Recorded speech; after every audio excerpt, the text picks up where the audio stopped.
The Yellow Tooth Adventure. Chapter 4. It was 10 days to the wormhole at UL-12, so things were quiet and restful as the USS Constitution drove on. 6 days into the journey to the wormhole, Tal called out. "Captain, we have Captain Sorenson on the comm."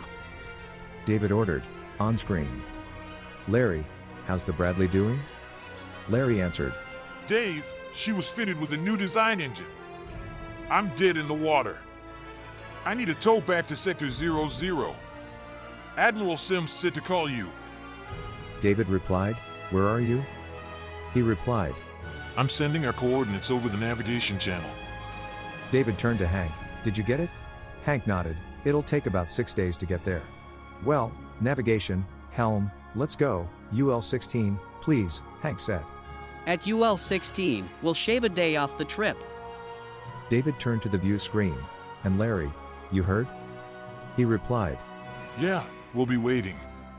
I'll call if there are any changes. Bradley out." On day 1, aboard the Bradley, the crew was disappointed, and it showed. Larry stood looking at the view screen. He sighed, then stepped onto the bridge. "All right, people, the Constitution will be here in 5 days. Meanwhile, we need to be vigilant. Sitting dead in the water like this, we are a vulnerable target for hostiles. There are things we can do, weapons check. Locate a target and fire." Dale directed the weapons crew to target a small asteroid. It disappeared. Larry ordered. "Helm, let's establish an orbit around that moon." The helmsman looked questioningly at his captain. Larry directed. "Jerry, use the maneuvering engines." Jerry brightened. Aye, Captain. Dale directed continued target practice with every weapon aboard the Bradley. Larry called to his chief engineer. "Configure a replicator on a pad of the cargo teleporter so that we can replicate things without regard to size. We will need to replicate torpedoes.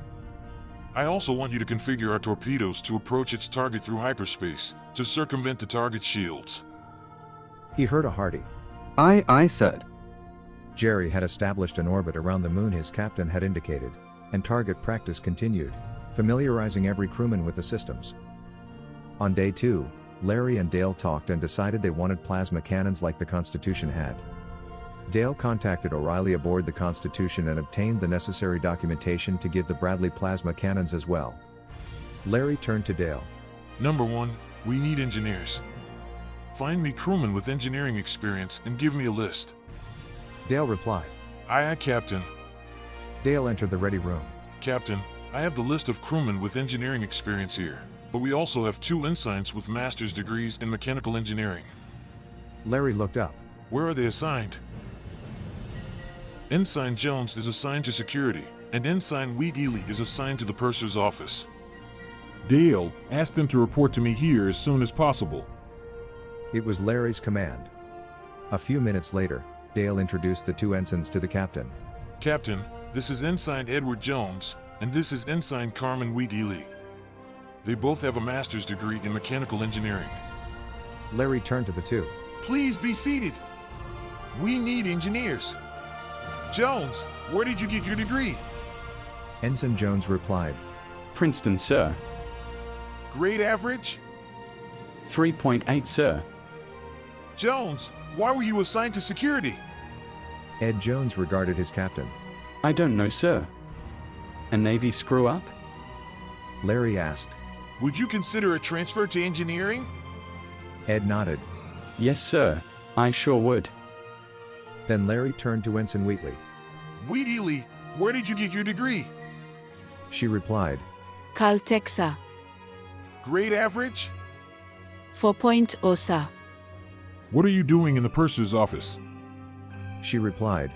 The same as Ensign Jones, sir. Navy screw up. "How would you feel about a transfer to engineering?" I'm ready, sir.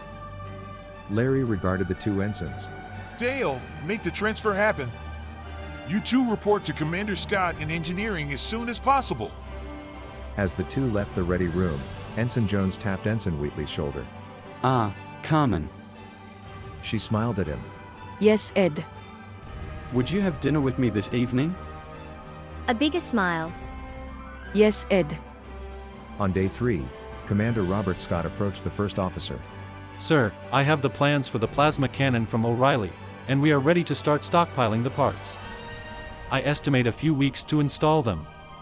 But we will need to be in a safe, stable orbit to do it. Dale motioned to him to enter the ready room. Captain, Bob estimates a few weeks to install the plasma cannons. Larry shook his head. Bob, get everything installed on the interior of the ship, wiring, controls, the works. Assemble the cannons. Then when all that is done, we go outside and finish the installation. I want 8 cannons installed evenly around the perimeter of the ship. I have faith in you, Bob, and your crew to get it done, not fast, but right. Bob nodded. Aye, Captain. On the way out of the room, Bob told Dale. He's going to be the best captain I have ever served with. Dale replied. He was first officer under the best. On day 4, the crew was sitting quietly when a klaxon began to sound. Dale called. Sensor lab! What is it? Larry entered the bridge. What? The sensor lab reported. A ship, unknown design, SL-25. No hostile moves yet. Larry ordered. Hail that ship. Ensign Cody, communications officer, reported. On screen, sir. What appeared was a being like nothing anyone could ever even imagine. Indescribable. The image spoke, and Larry immediately understood what was being said. Greeting. We are the Serid. Who are you? Larry said. Cover your ears, this is hard to take. This is the USS Omar Bradley of the United System Federation Navy. We are peaceful explorers, but we will defend ourselves. The Seridan asked. Where are you from? Larry responded. Until we know you, we cannot tell you where we are from. The Seridan replied. With. We would give you some answer. But why are you here? Larry responded. As I said, we are explorers. Explorers explore. A call came from the sensor lab. Captain, they seem to be powering up their weapons. Dale ordered. Ready all weapons, including torpedoes. Bob, do we have hyperspace-capable torpedoes? The engineering chief replied. Yes, we have 2. Dale ordered. Load one and prepare to respond to the approaching ship. Bob replied. Aye, sir. As the Bradley was in a stable orbit, she was constantly moving around the moon, but the Seridan tracked the Bradley, staying the same distance and relative position to the Bradley. Their weapons powered up, and the Bradley was on yellow alert, weapons powered up. It seemed to be a Mexican standoff. The Seridan and the Bradley faced one another for the next 30 hours. The crew changed shifts as they usually did, but tensions were high. An argument broke out between the navigator and the helmsman, which escalated to blows. The watch officer broke them up and put them on report, dismissing them and recording the incident to the first officer. On the swing shift, 2 crewmen began to incite one another until Mr. Turing grabbed both of them and shook them to stop. You 2 will separate. Now. Both crewmen humbly took their positions quietly and sat glaring at each other. Dale had reported their situation to the Constitution, and David had ordered they race at the maximum, UL 18+. David realized the situation immediately and placed the Constitution between the 2 parties. David called Larry. Larry, tell those people to stand down, or I will end this confrontation. Larry did that, and the Seridan powered down their weapons and started to move off. Larry called them. We are not enemies, we are not friends, but we can be either. Our system federation favors friends. Let's meet here 1 year from this date and exchange ideas for friendship. The Seridan replied. 1 year. We will be here. O'Reilly teleported to the Bradley and conferred with Scott. Working with the 2 mechanical engineers, O'Reilly and Scott discovered the mistake in the Bradley's engines and were able to repair them and put the USS Omar Bradley back on course. The 2 chiefs and the 2 engineers prepared a report concerning the engines and sent it to Admiral Maravich. On day 6, David, Larry, Dale, Tasha, Stella, and Admiral Sims renewed their friendship, dined, and danced the last evening they were together. Larry had introduced a shipmate he had begun to see, Commander Joyce Freeberg, chief of the Bradley's sensor lab. Dale confessed. Joyce is almost as good as me with the sensors. She responded with a laugh. Almost. Commander, I'm as good as you. If not better. And everyone laughed. Regretting their parting, They pledged to remain friends always. Parting is such a solemn event that everyone left the get-together a little sad. On day 7, the Constitution and the Bradley parted and set upon their assigned missions, the Constitution to the wormhole and the Bradley on her maiden and shakedown voyage. 9 days to the wormhole, relax and rest because they didn't know what they would encounter at 7 nanoseconds. Having arrived at the Gavergan wormhole, they stopped, scanned the area, and saw only empty space. Well, Tasha, time to grit our teeth and drive on. David remarked. Tal, start sending a hailing message to Admiral Yellow Tooth. Maybe, just maybe, he will hear it and stop, so we can, at least, talk. 7 nanoseconds into the wormhole, and the ship came to a halt. David called to the sensor lab, anything out there? Suddenly, Tal shouts. Captain, I have received a burst message. It's from Admiral Yellow Tooth. Tasha shouted. Play it! Captain Stevens, we're lost! Help! David asked, where did that message come from? He replied. No way to tell. Lieutenant Catherine Tate, the new chief of the sensor lab, called. Captain, remember that spiral ship we found back a while? David answered, yes. Well, we're facing another, but this one is powering up something. I can only assume it's weapons. Tasha ordered. Shields. Weapons. Tal, hail that ship. Over the comm came unintelligible sounds. At that moment, Lieutenant T. Sun, Crewman First Class Winters, and Commander Trank entered the bridge. T. Sun yelled. Captain, they're not hostiles. David spun around. Talk to me, Lieutenant. She replied. They're not hostile. They're very old, very tired, and very lost. Can we help them out of the wormhole? David nodded his head. All we need to know is which direction to tow them out. T. Sun answered. They don't know. T. Sun, you and your team work with Hank here to compare star charts. Hopefully, we'll know which way to go. You give them no information. When we find out which end of the wormhole to tow them to, we tow them out and let them go. Tasha ordered. Power down the weapons. David shouted, belay that. Maintain shields and weapons. Sorry, Tasha, we take no chances. We don't know these people or their intent. Yellow alert until we see them off. Tasha's head had snapped toward her captain. Aye, sir. T. Sun's team worked with Hank and determined that the De Vega end of the wormhole was the correct end, and all the technical details were worked out. The Constitution extended her tractor beam toward the spiral ship, then they released a barrage of torpedoes caught in the tractor and accelerated toward the Constitution. O'Reilly, reverse polarity on the tractor, now! The torpedoes came to a halt and then began to return to the point of origin. Then the spiral ship disintegrated in a crescendo of explosions. T. Sun, Winters, and Trank were startled. We are sorry, Captain. We thought they were just in trouble. David was grim. You did what you thought was right, and I commend you. But, the most important lesson to be learned is compassion with caution. But, again, you did what was right. Everyone here, learn this lesson. Compassion with caution. Help, but do not compromise your own safety. David turned and entered the ready room, and Tasha followed. Lieutenant Stevens, you have the con. Captain, I'm sorry. This lesson will never be forgotten. David thoughtfully replied, Tasha, how long have you been first officer? Don't answer that, just remember you still have a lot to learn, and I intend to see that you learn it. I want you to command your own ship in a couple of years. She replied. Thank you, sir. You are and have been an inspiration me, and to the whole crew.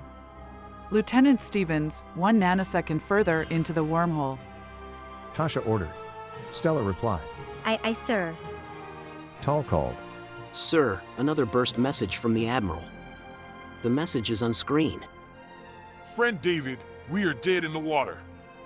We don't seem to be able to move, even though my engineers say nothing is wrong. We still need your help. Yellow Tooth died. David asked, Kathy, what can we see? She replied. Sir, the only thing I can see right now are the UL-10 creatures. They seem to be interested in the ship, looking in where they can, touching the hull, and they seem to be talking. David said to Tasha, get T. Sun's team up here. David took the 4 into the ready room. Ladies, See if there is any way we can communicate with the UL-10 creatures. They may be a help to locate the Admiral. The team suited up and went outside, secured to the hull, and tried to contact the UL-10 creatures. Upon return, T-Sun reported, Sir, we made contact with the old 10 creatures, but we need Captain Sorenson's ability to understand them and be understood. David told Tasha, take us back out of the wormhole so that we may contact the Bradley. Out of the wormhole, David contacted the USS Omar Bradley and said, Captain Sorenson, we are still looking for Admiral Yellow Tooth. We have had 2 burst messages from him. He's lost in the wormhole. We have tried to contact the UL-10 creatures, but we need your particular talent for languages. Can you help? Larry replied, Captain Stevens, yes, I'll meet you at the Gavargon wormhole. My navigator tells me we'll be 6 days at maximum burn. David replied, we will be waiting. Constitution out. Whispered, thanks, Larry. David ordered, Hank, Stella, the star system Gavargon 16 is only a parsec away. Let's establish orbit around the 3rd planet to wait for the Bradley. Having established the requested orbit, David checked the computer data on Gavargon 16-3, uninhabited, no carnivorous creatures or plants, atmosphere nitrogen oxygen 90% Earth normal pressure and mix, gravity 90% Earth normal. David authorized shore leave, 4 persons or more at a time. Tasha added, At least 2 male crew members per group. David lifted an eyebrow, why? She shrugged. Men are just stronger, and who knows what we might have to face on a strange planet. David regarded Tasha, you're the first officer. The first group to take shore leave consisted of 2 men and 2 women. On the planet, they found only grass, trees, and a small stream meandering through the forest. The setting was almost idyllic. They picnicked near the stream and, after about 4 hours, decided to return to the ship. As they cleaned up their picnic site, they heard a rumble from the direction of the stream. Startled, they turned and saw a huge, crab-like creature coming at them at breakneck speed. Each grabbed their laser and aimed at the creature, but it stopped about 10 feet from the group. Then they felt, heard, and understood the words coming from the creature. Who are you? What are you doing here? What kind of being are you? One of the men, a lieutenant, replied, We are explorers. We are waiting for another ship, so our captain authorized shore leave. We are people of many days. The creature said, You look weak. What do you taste like? One of the women answered, We are not weak. She aimed at a bush and fired. The bush disappeared in fire and smoke. And we don't think you would like how we might taste. The creature returned to the stream and swam away. The lieutenant asked, Anybody get a picture? The second woman nodded. She had taken several pictures.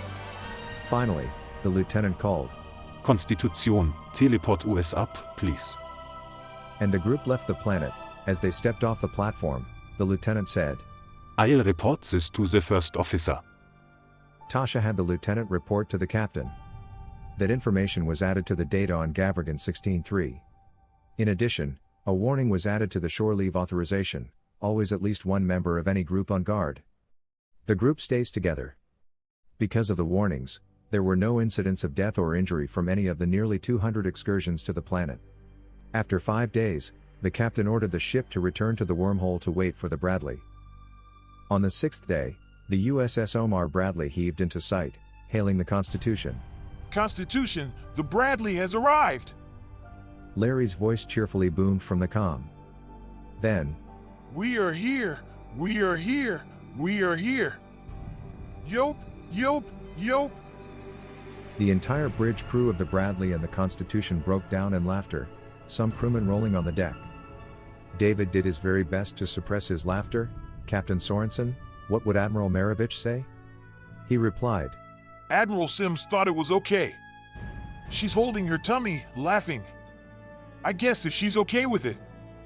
David shot back, well, what about communication with the UL-10 creatures? Larry said, through his laughter, I'm ready!